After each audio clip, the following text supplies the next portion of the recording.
Hello, my name is Lauren Exiguian. I'm a nurse practitioner at the Children's Hospital of Philadelphia in the Department of General Surgery. I'm here today to talk to you about gastrostomy tubes, or most commonly known as G-tubes. This here is the Mini One low profile G-tube button, which is most commonly used here at CHOP, which we will be discussing at length today. You will have all of the equipment that you need to place the G-tube, replace the G-tube, or check the water in the balloon. So inside you will find your G-tube button, and you'll notice that there's some numbers written on this G-tube, which is important because this helps us know the sizing, and it will also give us information about how much water you need to place into the balloon. The top number will say FR, which stands for French, and the bottom number says cm, which is centimeters. So that tells us how wide and how long the G-tube is. And this is a custom sizing fit for your child.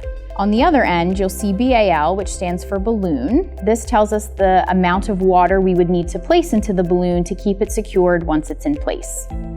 You will find a little blue stylet, and this actually gets inserted inside of the G-tube right before you insert it so it doesn't bend. You will have your syringe, which has a special end to it that fits into your balloon opening of the G-tube. A packet of lubricating jelly, which will be placed on the end of the G-tube to help with insertion. A larger syringe that you can use to check for stomach content once the G-tube is placed. And you have two sets of extension tubing. One is your right angle connector, which you would use to administer medications or feedings, and the other is a straight set, which you would use for venting.